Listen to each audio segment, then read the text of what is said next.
I don't think I've never seen a book of nonfiction short stories. They're always fiction. What if I were to write a book of nonfiction short stories? All the stories would be from my life, but before anybody knew me, before my first film, where those first 30-some years of my life were actually much crazier and wilder and more bizarre than anything I've been through as a filmmaker or the other things I've done. So, so I decided to put these stories down, and as I started to write them, I started to worry about nobody was going to believe these stories, because I ended up in a zealot sort of way. It's true. Well, I mean, one of the things that I love about it is that his parents are real liberals. Obviously, this is not a surprise. And, you know, your mother was a secretary, your father was a factory worker, and in Flint, Michigan, as we all know. And your mother would take you to Washington. And there's this, tell the story of how you happened to be lost in Washington. Yeah, our mother, who was actually a Republican until Reagan ran, and then she just couldn't take it anymore. Her father was the head of the Republican Party in our town, but this is back in the early part of the 20th century, when Republicans, to be conservative, meant that you conserved your money. You didn't spend money you didn't have. Novel idea, right? Or you conserve the air and the water. You were conservationist, Teddy Roosevelt, right? Great Republican president. So that's the kind of, and they really were the party of Lincoln at that point, because my grandfather was born 3 years after the Civil War. That's just my grandfather. Mm. So I know I look so young. Benjamin Button thing going on here. It's true. My grandfather was born. Everybody in our family got married late and then had kids late, and that sort of accounts for why that is. But that's why they still use the word icebox. Yes, right. Yeah, my mom never used the word refrigerator or the word luggage. They were grips, or you know, she said pshaw a lot. They were very much 19th century people, which meant that the living room was wall-to-wall books in my grandparents' living room. I couldn't tell you what the wallpaper was, or if they were painted walls or whatever, because it was just books. Reading, music. You played music every night. You were taught the violin, or you were taught it's not called the violin, it was called the Irish fiddle. Piano. There was a piano there was a clarinet, there was a saxophone. Everybody learned to play a musical instrument. And that's how the evenings were spent. So my mother's idea of a summer vacation, to get to your question, was instead of taking us to the lake or go do some, Disneyland or whatever, it was to take us to Washington, D.C. every other summer and have us read the founding documents. So we would spend days at the National Archives or walking through the Smithsonian, learning about our history. And we'd go to Civil War battle sites. We'd go to Mount Vernon. We'd go to Monticello. We would, this was her whole thing. And in June of 1965, we're in the Capitol building, and we're going to sit in the gallery and watch these two bills that were being debated. I think it was in the House, they were debating the Voting Rights Act of 1965. And in the Senate, they were debating this kind of crazy bill where someone had the idea that old people should be able to go to a doctor and not have to worry about it. And so I, as an 11-year-old, got to watch the Medicare and Medicaid bill being debated by the U.S. Senate.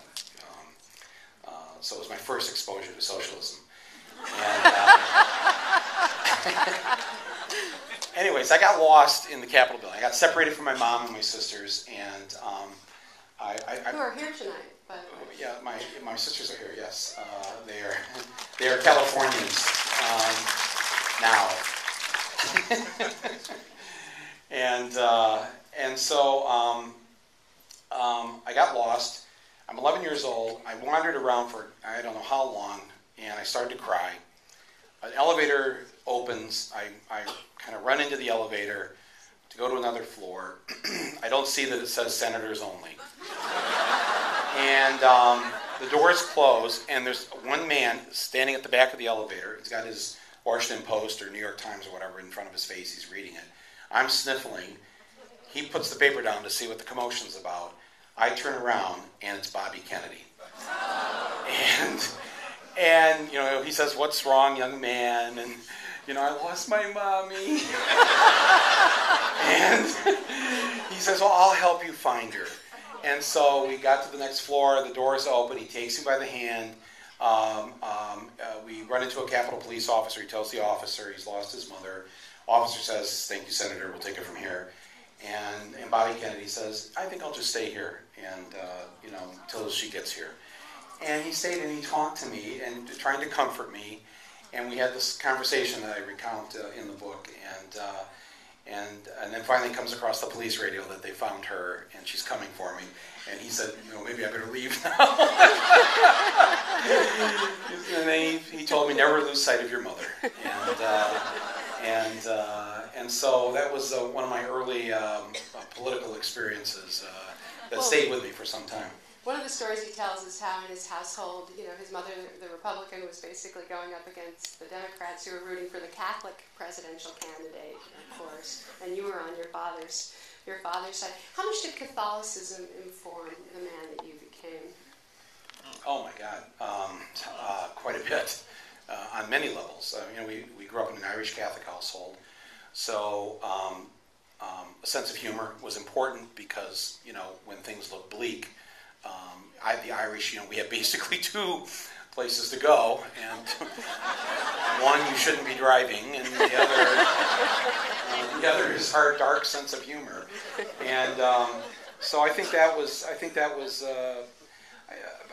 the lessons that some of the nuns and the priests taught me at that time, especially as we went into the 60s, and we had the more radical priests and nuns who were very much about the Berrigan brothers and Cesar Chavez and that whole sort of liberation theology of the Catholic Church. And somehow we lucked out and got a couple of good priests at that time. And they were very much about that our ethical being, how we behaved in this society, the sort of founding principle of living in America should be that we'll be judged by how we treat the least among us, and that we were told stories about, you know, the apostles one day asked, you know, Jesus, "Hey, where are the apostles? You can tell us. What's the secret of getting into heaven? You know, there must be like a secret password or whatever. And you know, we're the 12, so you can tell us." And he said, "Okay, I'll tell you. I'll tell you what it. I'll give you the secret. I'll give you the secret." He said, "There's going to be a guy at the big pearly gates. His name will be Pete. Actually, he'll be you, Pete. And he's going to have a series of questions he's going to ask you after you die. And these are the questions. When I was hungry, did you feed me? When I was homeless, did you give me shelter? When I was in prison, did you come visit me? When I was sick, did you heal me? And if you did any of those things for the least of my brothers and sisters," although he didn't say sisters because Jesus wasn't really a feminist, but then you did that for me, and you can come in. And I always thought that was regardless of whether you believed in heaven or an afterlife or Jesus or anything, that how you will be judged, either by how you will judge yourselves or how history will judge us, will be about how we treat those who have it the hardest in our society. That's really how we'll be, you know, I think, you know, is how we should judge ourselves. So, well, as I've talked to you over the years, I've always had that feeling about what was inside of you in terms of what your mission was, that you really are trying to make things better, to open up people's eyes about what's going on. And yet, what you start the book off with is the aftermath of your speech at the Oscars. When the war had just begun. It was 5 days in, and you had the temerity to call George W. Bush on a fictional war and to say that he should be ashamed. What happened that night? You just said that so much better than I did. Not really. So you were up there with your heart pounding, and what did you feel, and what did you expect, and what was the aftermath of that was beyond anything you could have imagined? Oh, well, that was a rough night. At first I didn't think we were going to win. I thought even if we had won, somebody would make sure that they didn't want me up on that stage during this broadcast. We couldn't. If you remember, you were probably there that night. They had a group or something, right? Yeah. Well, even coming into the Kodak, you couldn't talk to the press. So there was no red carpet. You just walked in. You had to remain silent. They were afraid anybody was going to go off the page,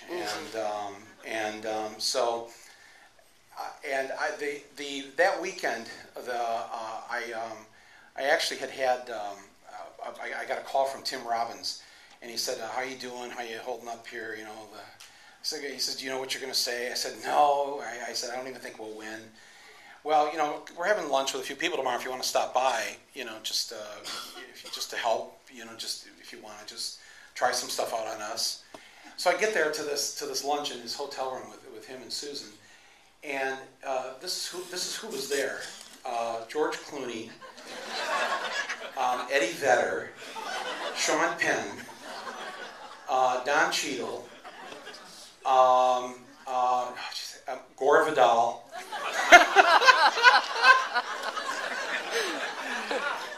And while they each went around, I said, "Well, let me ask you guys, if you were to win for Bowling for Columbine, what would you say?" And so they all went around and gave their Oscar speech for Bowling for Columbine. And I remember Tim Robbins saying, he says, "Well, we're raised Catholic, so he said it's Lent, so you should just walk up there and say, I've decided to give this up for Lent,' and just set it down and walk off." That you were not going to do. No, I didn't like that idea. And Sean Penn, this was Sean Penn. He says, "Okay, this is what you get. You get 45 seconds up there." He said, "This is what you should do. Just go up there, stand at the microphone, and just stand there for 45 seconds and say nothing." This is Sean Penn telling me to say nothing. So, anyway, very revealing. Yes, it is. Anyway, so the next night, in the commercial break, just before they go to our category, they come out and they tell you you're next, and all of the nominees, the documentary nominees, were sitting next to each other, and I just turned over and I said, "Hey, listen, I don't think I'm going to win, but if I win, if you don't mind, I'm probably going to say something. So if you'd like to join me, I wouldn't mind the solidarity. And if you win, I'm staying here. I'm not going anywhere." So they said yes. So Diane Lane came out, opened up the envelope, said Bowling for Columbine, said my name. The whole place just rose. It was this huge applause, and I said, "Come on, everybody, let's go." And we all went up there. And things are going fine. And I just started what I thought was somewhat eloquent, considering my lack of eloquence. And I said, we make nonfiction films, but we live in fictitious times. So we need nonfiction now more than ever, because we have a president elected with fictitious election results. I think I heard the... Many of us were cheering you at home. Yeah. Well, thank you. Yeah. Where were you at the Kodak Theater? I could have used you. If I get nominated again, tickets for everybody here.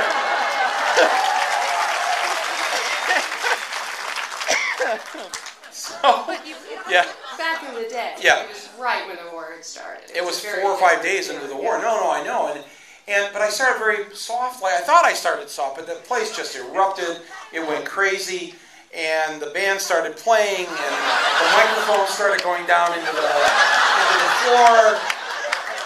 And Gil Cates was the producer of the show. I spoke to him a few years later. I said, "Tell me what really happened that night." He said, "There just wasn't any way we could let you go on." I said, "Good. I'm glad to know that in the United States of America, that's the policy." So, well, they whisked me off the stage, and in the book, I reveal the the first two words every Oscar winner hears when you win an Oscar. These are the first two words every Oscar winner hears. And there's a young girl and a young boy there in evening wear, and the girl stands there as you come off. And of course, I'm just shaken by what's just happened. And now security is everywhere. Angry stagehands are approaching me. And there's this girl in this gown going, "Champagne?" And she's holding a flute of champagne. And the boy right away goes, "Breath mint?"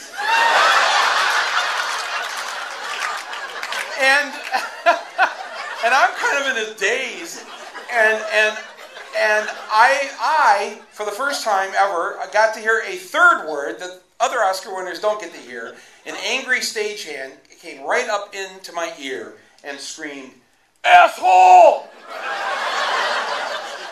And that's when security got me out of there, and because it got pretty tense. And then I don't want to tell the whole story, but this was a taste of things to come. And basically, what happened after that was that you became really attacked everywhere you went, and physically attacked. Yeah.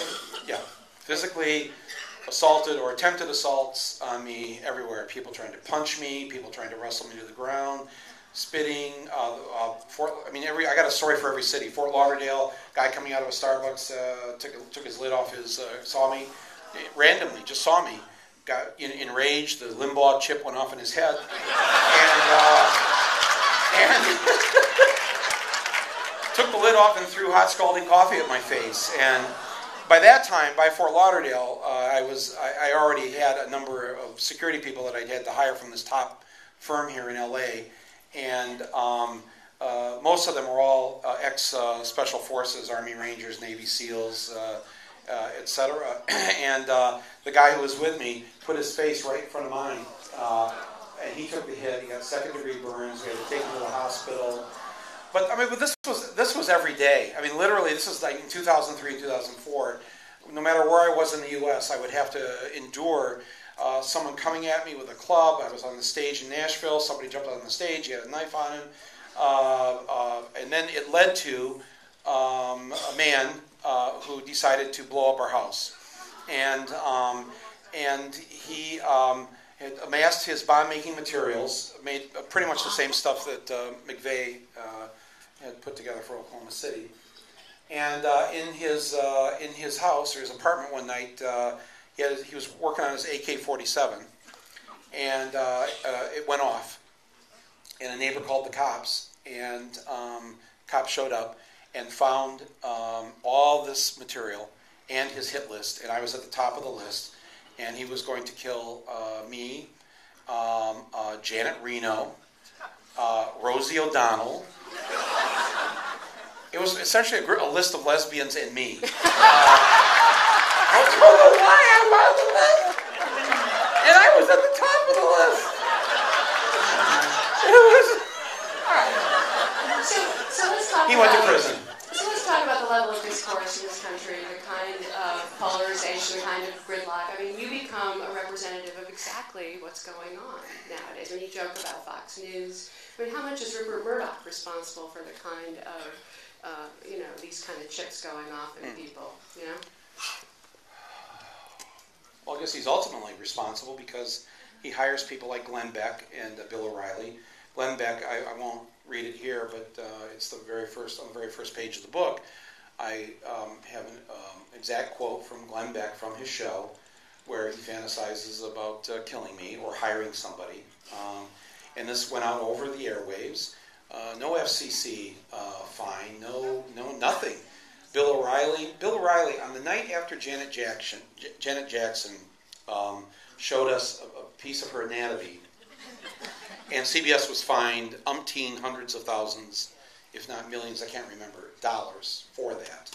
The very next night on Fox News, Bill O'Reilly says the following. I don't believe in capital punishment, with the exception of Michael Moore. And he's since said that he was just joking. But of course, all of that is code to their minions and their many, many followers, unfortunately some of which are quite unhinged. And they stirred that pot AM hate radio stirred that pot with me, and made my life a very dangerous sort of place to be. So you eventually withdrew and, stopped doing a lot of public appearances. I didn't come out of the house for 2.5 years. I didn't appear on a single TV show from January. I came out here. They gave me the People's Choice Award for Best Movie of the Year, not documentary, Best Movie of the Year, and I had a run-in with Mel Gibson that night. And I didn't go back. I didn't come back out publicly. That'll be in the next book. Wasn't there something where you and he were going to years. be on the cover of Time? Was there some Time magazine thing?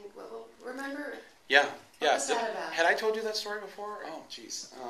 Yeah. People don't know this story. I guess I can tell it.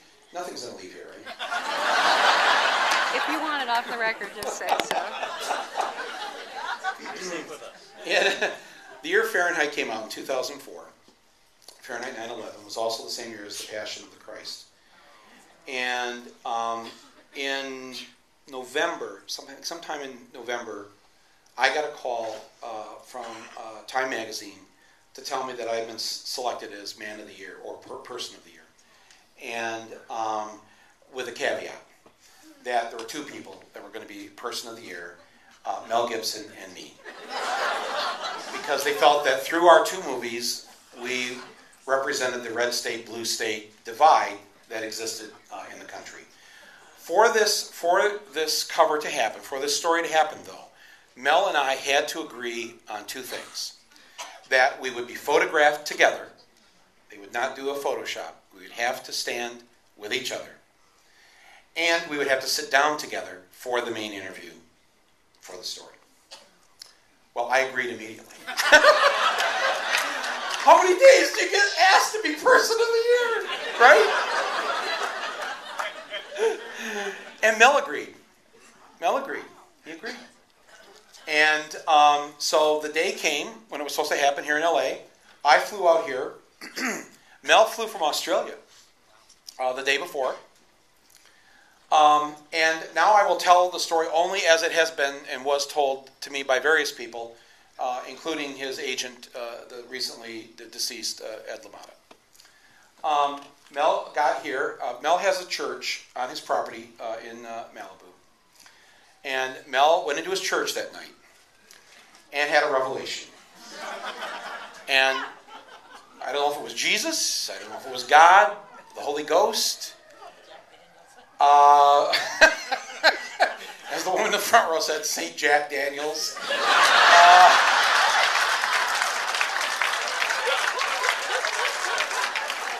I don't know who spoke to him, but someone said the following to him: "You are not to appear on the cover of Time magazine with the devil." And he called up the next morning and said, "I'm not doing it."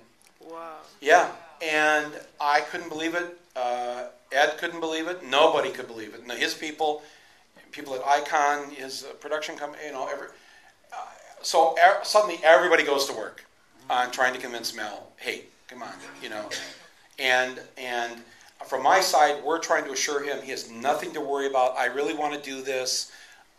He's a great filmmaker. This is all in his pre,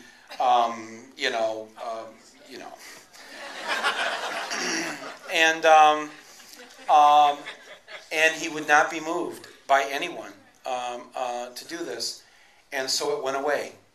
And Time had to go to their second choice. They still did a story on Mel and me. It's in that issue, in that Person of the Year issue. But they went to their sloppy seconds, George W. Bush. And so, insult to injury. it was rough.